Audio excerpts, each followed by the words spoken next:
नमस्ते बच्चों, आज हम इस वीडियो में हाउ डू ऑर्गेनिज्म रिप्रोड्यूस की तीसरी वीडियो हमने बनाई है और इस वीडियो में हम mainly sexual reproduction in plant के बारे में डिस्कस करेंगे। इससे पहले वाला जो पार्ट है वो मैं 2 वीडियो में कवर कर चुकी हूँ। फर्स्ट वीडियो में हमने सेक्सुअल रिप्रोडक्शन इन प्लांट्स के बारे में बताया था, सेकेंड वीडियो में हमने सेक्सुअल रिप्रोडक्शन इन प्लांट के बारे में बताया और जो नेक्स्ट हम ये जो लास्ट वीडियो है इसमें हम बताएंगे सेक्सुअल रिप्रोडक्शन इन एनिमल के बारे में। फर्स्ट में हमने सेक्सुअल रिप्रोडक्शन के बारे में बताया, दूसरे में हमने सेक्सुअल रिप्रोडक्शन इन प्लांट के बारे में बताया और थर्ड वीडियो में हम बता रहे हैं सेक्सुअल रिप्रोडक्शन इन एनिमल। तो कुछ कुछ जो बातें हैं वो प्लांट्स और एनिमल के रिप्रोडक्शन में जो है कॉमन रहेंगी। तो an animal having male sex cell called sperm in its body is called male. तो जो मेल सेल प्रोड्यूस करता है, सेक्स सेल प्रोड्यूस करता है, उसको हम बोलते हैं स्पर्म, और जो फीमेल प्रोड्यूस करती है सेक्स सेल उसको बोलते हैं हम ओवा। जनरली सेक्सुअल रिप्रोडक्शन में आपको पता ही है, जनरली क्या हमेशा ही सेक्सुअल रिप्रोडक्शन में 2 पेरेंट इन्वॉल्व होते हैं, मेल एंड फीमेल। मेल जो सेल प्रोड्यूस कर रहा है सेक्स सेल जिन्हें हम बोलते हैं स्पर्म, फीमेल में प्रोड्यूस होती हैं सेक्स सेल जिन्हें बोलते हैं हम ओवा, और सेक्स सेल को हम गैमेट भी बोलते हैं। The sex cell involve in sexual reproduction are called gametes, यानी जो सेल्स जो हैं रिप्रोडक्शन में इन्वॉल्व होती हैं उनको हम गैमेट बोलते हैं। इनमें जो क्रोमोसोम की संख्या होती है वो नॉर्मल सेल से जो है आधी होती है।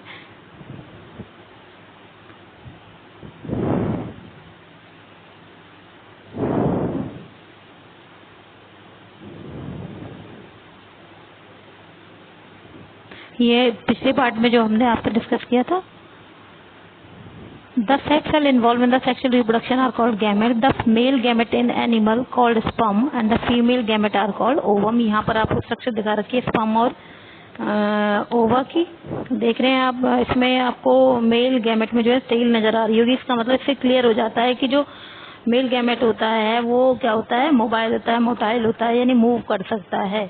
और ऐसी कोई टेल जो है आपको फीमेल गैमेट में नहीं दिखाई दे रही है। इसका मतलब वो स्टेशनरी होती है अपनी पोजीशन पे। जो ओवा होता है वो स्टेशनरी होता है, अपनी जगह पर ही प्रेजेंट रहता है।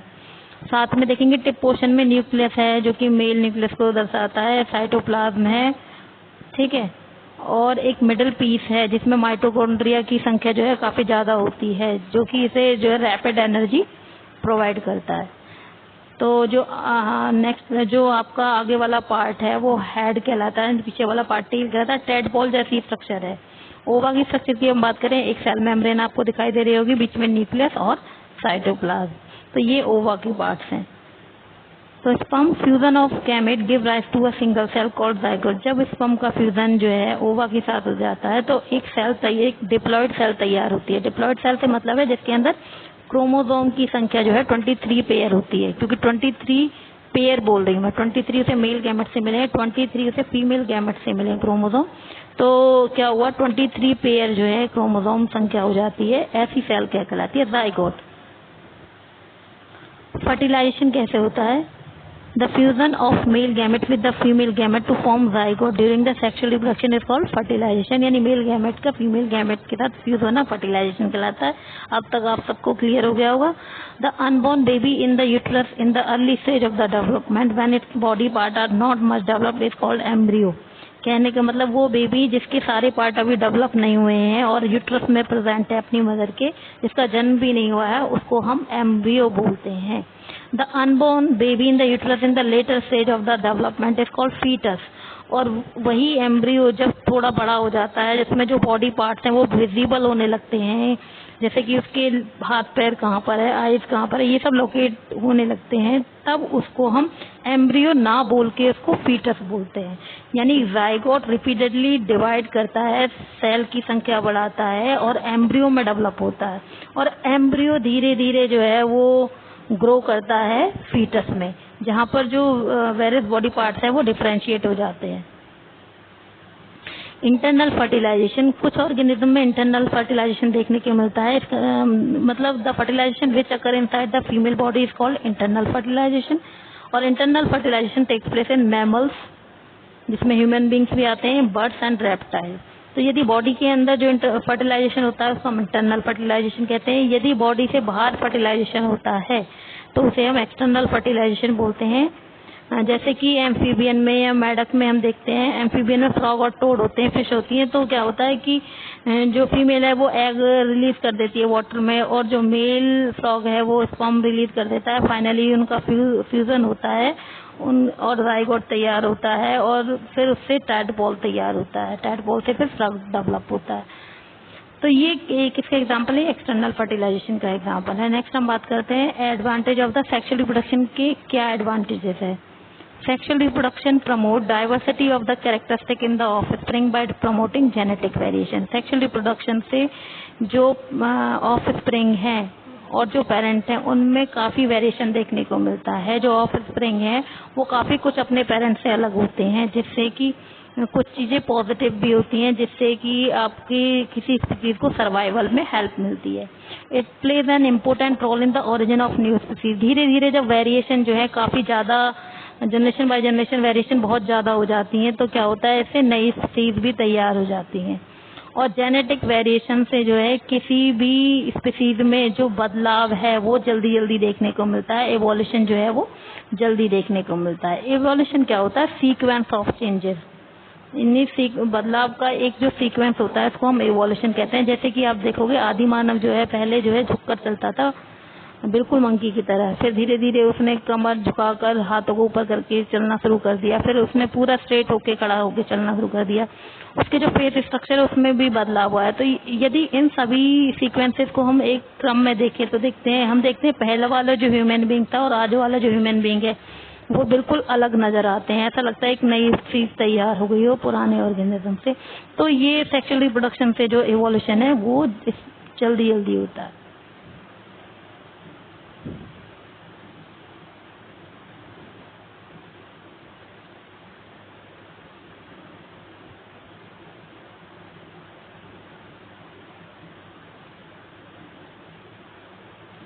तो अब बात करते हैं प्यूबर्टी। प्यूबर्टी वो एज होती है जब बॉडी में सेक्स हार्मोन बनने शुरू हो जाते हैं। बदलाव जो है बॉडी में इस तरीके से होने लगते हैं। एक जो चाइल्ड है वो धीरे धीरे मैच्योर मैन में या फीमेल वुमेन में कन्वर्ट हो रहा है।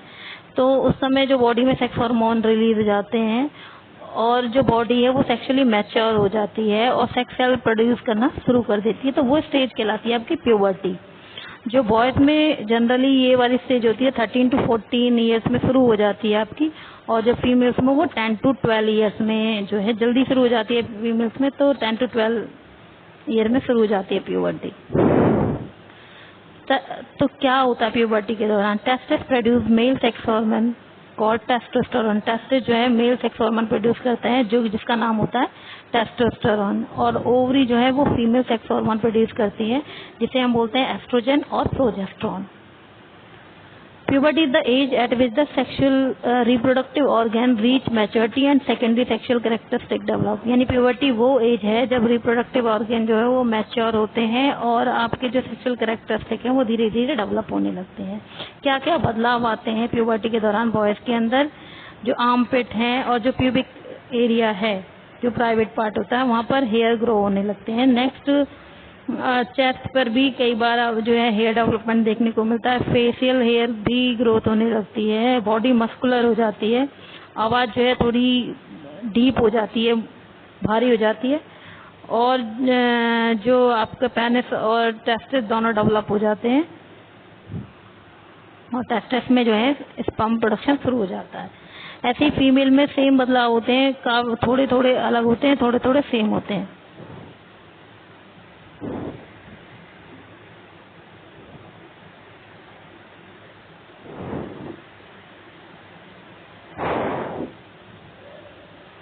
जैसे हेयर ग्रोथ होने लगेगी, मेमोरी ग्लैंड डेवलप हो जाते हैं, ठीक है, एक्स्ट्रा फैट डिपॉजिट हो जाता है बॉडी के बहुत सारे पार्ट्स पर, फैलोपियन ट्यूब और यूट्रस और वेजाइना ये डेवलप हो जाते हैं, मेंस्ट्रुएशन स्टार्ट हो जाता है।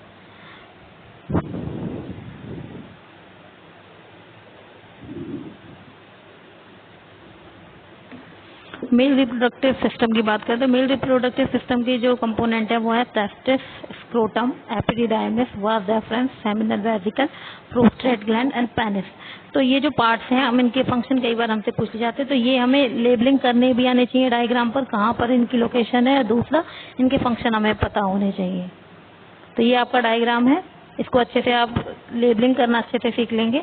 सबसे पहले आप देखेंगे टेस्टिस की लोकेशन, फिर स्क्रोटम, स्क्रोटम के अंदर टेस्टिस प्रेजेंट है, फिर टेस्टिस से अटैच है एपिडिडाइमस जो कॉइल्ड स्ट्रक्चर आपको नजर आ रही है, फिर एक ट्यूब लाइक स्ट्रक्चर डेवलप हो रही है, ट्यूब लाइक स्ट्रक्चर आगे जाके फिर दो ग्लैंड जो है अटैच रहते हैं, एक तो आपका सेमिनल वेसिकल, दूसरा प्रोस्टेट ग्लैंड।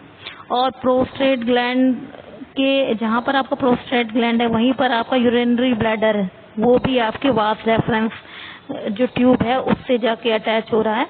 और क्या कहते हैं जो मेल्स होते हैं उनमें यूरिन पास का और ये जो आपका जो स्पर्म पास का जो पैसेज होता है वो सेम होता है। तो नेक्स्ट है testis are the oval shaped organ which lie outside the abdominal cavity of man. A man has 2 testis. Testis जो है ओवल शेप्ड होते हैं, एक मैन में 2 टेस्टिस प्रेजेंट होते हैं और फंक्शन होता है इनका सेक्सुअल बनाना और सेक्स हार्मोन प्रोड्यूस करना जो कि टेस्टोस्टेरोन होता है। The testis of a man lie inside small muscular pouch called scrotum. कहने का मतलब जो टेस्टिस होता है वो एक मस्कुलर स्ट्रक्चर होती है स्क्रोटम, उसके अंदर प्रेजेंट होता है। उसका काम होता है, स्क्रोटम का काम यहाँ पर बता रखा है कि ये जो बॉडी टेम्परेचर से 3 degree Celsius lower temperature provide करती है टेस्टिस को, जिससे कि स्पर्म फॉर्मेशन में हेल्प मिलती है। स्पर्म फॉर्मेशन के लिए जो टेम्परेचर है वो बॉडी टेम्परेचर से कम 3 डिग्री सेल्सियस लोअर होना चाहिए। The sperm form in the testis then go into the coil tube. जब स्पर्म फॉर्म हो जाते हैं तो वो जाके एपिडिडाइमस में स्टोर हो जाते हैं टेम्पररीली। और ये एपिडिडाइमस का फंक्शन है store sperm temporarily. The sperm are carried by a long tube called vas deferens. और बाद में ये जो आपके स्पर्म है वो एपिडिडाइमस से वास डेफरेंस के थ्रू ले जाए जाते हैं। और वास डेफरेंस का काम क्या होता है कि ये दूसरी ट्यूब से जाके जुड़ती है जिसे हम बोलते हैं यूरेथ्रा, जो कि आपके यूरिनरी सिस्टम का पार्ट है, एक्सक्रीटरी सिस्टम जो आपने पढ़ा था। These are gland which lie outside the pathway of vas deferens. यानी आपके वास डेफरेंस पे 2 ग्लैंड अटैच रहते हैं, सेमिनल वेसिकल और प्रोस्टेट ग्लैंड। और इनका काम क्या होता है, इनका फंक्शन जो है they add their secretion to the sperm the liquid and the sperm called semen. कहने का मतलब ये अपना जो सिक्रेशन जो भी ये बनाते हैं, तैयार करते हैं केमिकल, वो स्पर्म पर ऐड कर देते हैं। और अब जो स्पर्म है वो एक लिक्विड में मिक्स हो जाता है और ये स्पर्म और ये लिक्विड साथ में क्या कहलाते हैं, सीमन कहलाते हैं। और ये सिक्रेशन का क्या फंक्शन है, ये जो सिक्रेशन सेमिनल वेसिकल और प्रोस्टेट ग्लैंड ने इसमें ऐड किया वो स्पर्म को न्यूट्रिएंट्स प्रोवाइड करता है और जो फर्दर आगे बढ़ने के लिए इसको एनर्जी प्रोवाइड करता है। नेक्स्ट है urethra forms a common passage for sperm and urine. Urethra carries the sperm to an organ called penis.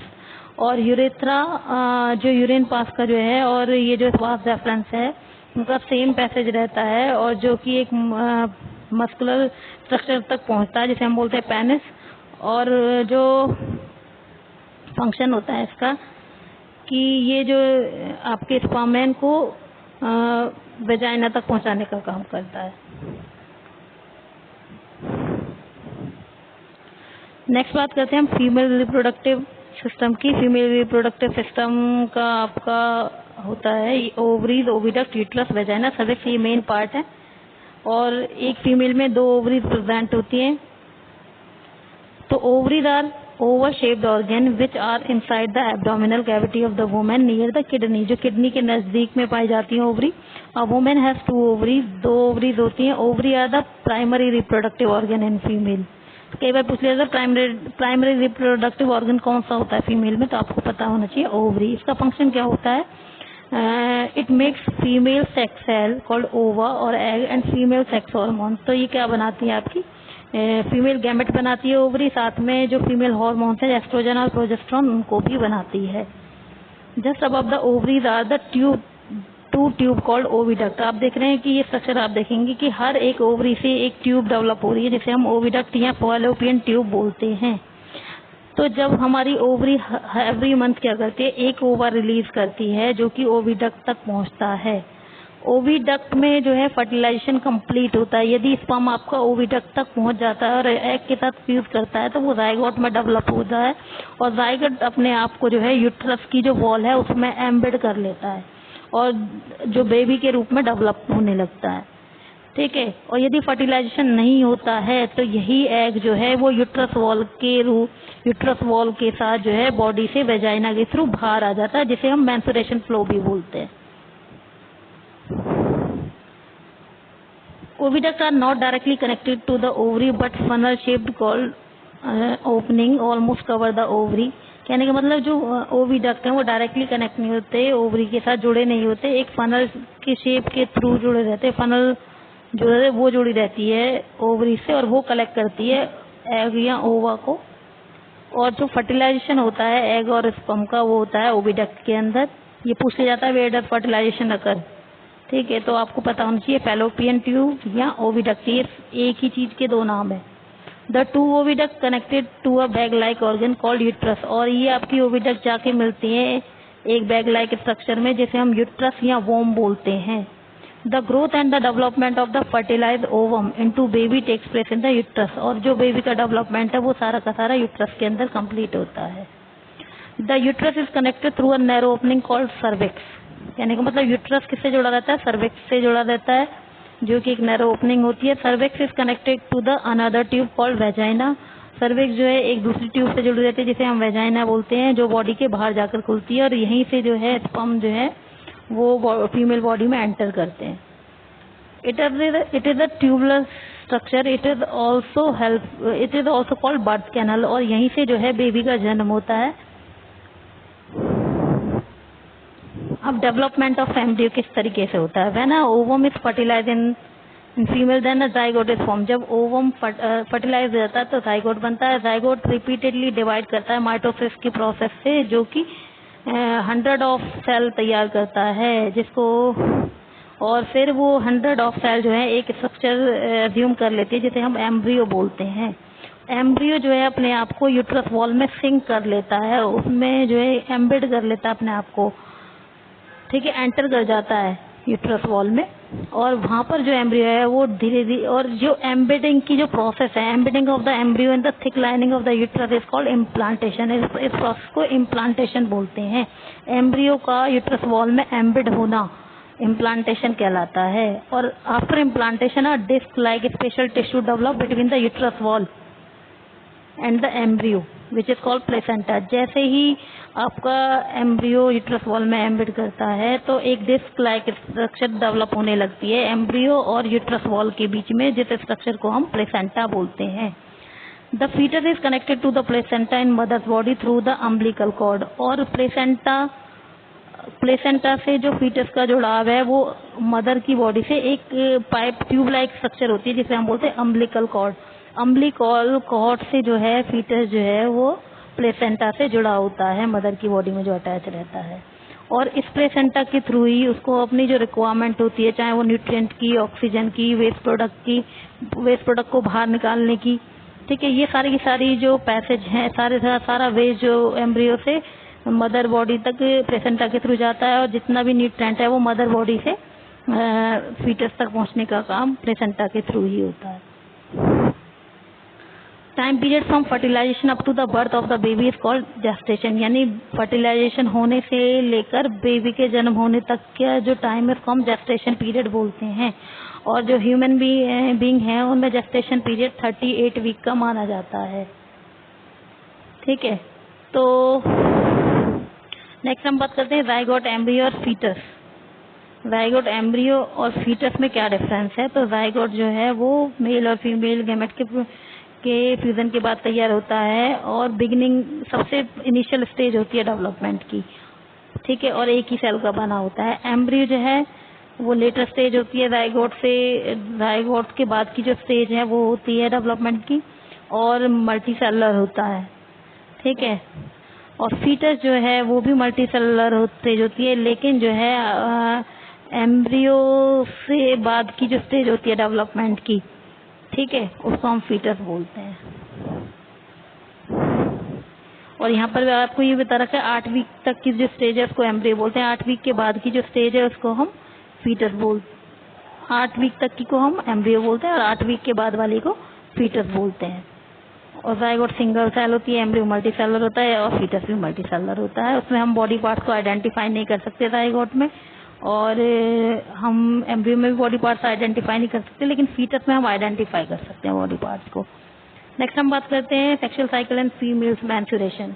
तो फीमेल्स में जो सेक्सुअल साइकिल होता है और जिसे हम मैंसुरेशन बोलते हैं, जब कोई गर्ल जो है प्यूबर्टी की स्टेज में पहुंचती है तो उसकी जो ओवरी होती है उसमें फॉलिकल होती हैं, जिनमें धीरे धीरे ओवम जो है वो मैच्योर हो रहे होते हैं, और हर मंथ जो है एक ओवम मैच्योर होता है और वो फॉलिकल से बाहर निकलता है ओविडक्ट में, जिसको हम बोलते हैं ओव्यूलेशन। इस प्रोसेस को ओव्यूलेशन बोलते हैं। और एक नॉर्मल हेल्दी गर्ल में ओव्यूलेशन जो है मेंस्ट्रुएशन फ्लो के हर 14 डे पर रिलीज होता है। Ovulation takes place after a period of every 28 days, यानी एक ओव्यूलेशन के बाद दूसरा ओव्यूलेशन होने में 28 दिन का टाइम लग जाता है। Before every ovulation the inner lining of the uterus become thick and the soft with the lot of blood capillaries in it. कहने का मतलब ओव्यूलेशन से पहले जो होती है यूट्रस की जो इनर लाइनिंग होती है वो सॉफ्ट हो जाती है और थिक हो जाती है, जिससे कि यदि फर्टिलाइजेशन हो जाए तो आसानी से जो एम्ब्रियो है उसमें एम्बेड कर पाए।